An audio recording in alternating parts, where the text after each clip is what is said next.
इल्लल्लाह मुहम्मदुर रसूलुल्लाह।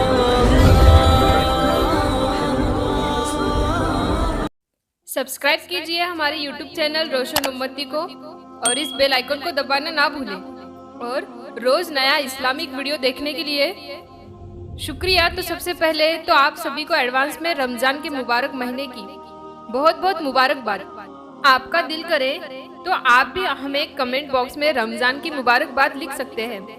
आज के इस वीडियो में हम आपको 5 ऐसे लोगों के बारे में बताने वाले हैं जिनकी हर दुआ अल्लाह की बारगाह में 100% कबूल होती है। यानी कि 5 लोग अल्लाह से जो भी कुछ मांगते हैं इनको यकीनन जरूर मिलता है। मतलब कि इनकी कोई भी दुआ अल्लाह की बारगाह में रद्द नहीं होती है। इनकी कोई भी दुआ हो अल्लाह की बारगाह में ठुकराई नहीं चाहती है। साहिल 5 लोगों की दुआ कबूल हो या फिर देरी से कबूल हो मगर होती जरूर है। कुरियर में मेरे मन से नहीं कह रही हूँ, इनके बारे में हदीस शरीफ में मौजूद है। इसलिए आज का ये वीडियो आप सभी के लिए बहुत ही खास है। आप इसको आखिर तक जरूर देखें और मेहरबानी करके शेयर भी कर दें ताकि और भी लोगों के पास भी वीडियो पहुंच जाए।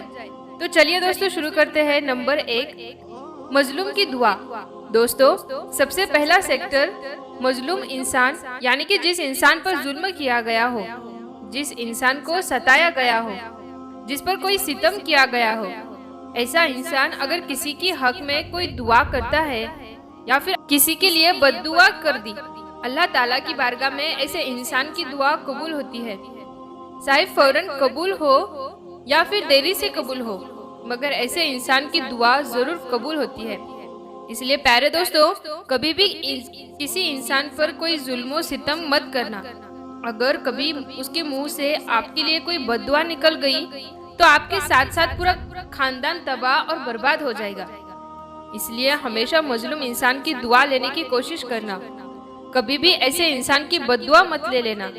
ये बुखारी शरीफ में मौजूद है। नंबर 2, वालिदैन की दुआ। दोस्तों दूसरे इंसान ने वालिदैन की यानी कि माँ बाप की दुआ अपने औलाद के हक में मुस्लिम शरीफ की हदीस में मौजूद है कि अगर कोई माँ बाप अपनी औलाद के हक में कोई दुआ कर देता है तो उनकी दुआ यकीनन अल्लाह की बारगाह में कबूल की जाती है।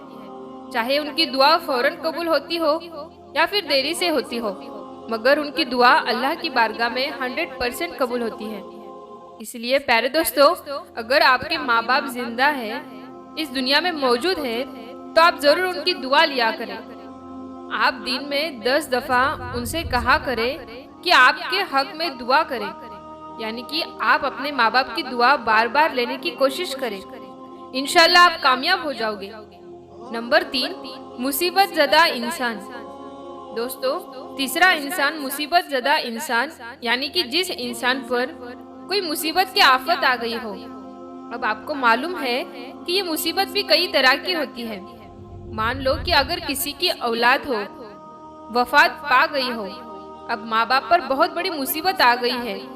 ऐसे में अगर वो किसी के हक में दुआ कर दी तो अल्लाह ताला ऐसे मुसीबत ज़्यादा इंसान की दुआ को अपनी बारगाह में कबूल फरमा लेता है।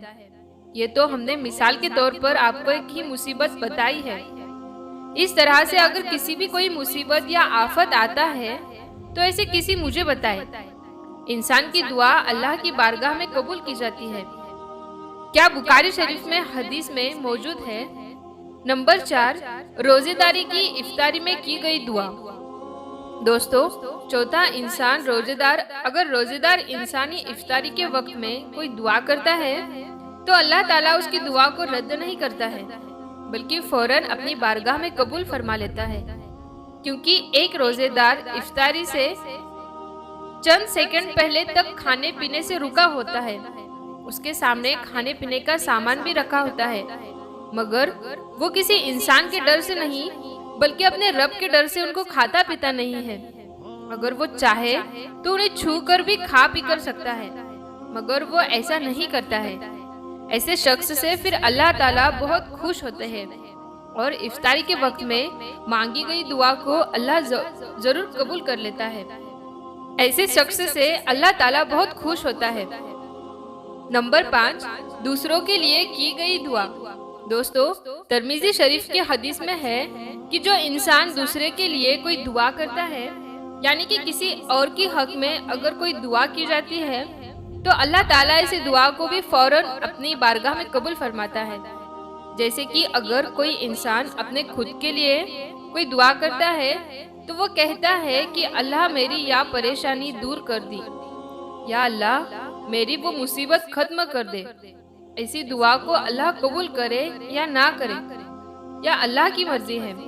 लेकिन अगर कोई इंसान किसी और के लिए कोई दुआ करता है और वो कहता है या अल्लाह फला इंसान की परेशानी को दूर फरमा, या अल्लाह फला इंसान की मुसीबत को खत्म कर दे, तो याद रखे ऐसी दुआओं को अल्लाह कभी रद्द नहीं करता है। अल्लाह दूसरों के लिए मांगी गई दुआ को फौरन अपने बारगाह में कबूल फरमाता है। तो दोस्तों, ये 5 लोग ऐसे हैं जिनकी चाहे कोई दुआ हो या फिर बद्दुआ अल्लाह की बारगाह में फौरन कबूल की जाती है। इसलिए रमजान का महीना शुरू होने वाला है, आप इन 5 लोगों की दुआ में शामिल होने की जरूर कोशिश करें। इंशाल्लाह आपकी जिंदगी संवर जाएगी। अल्लाह।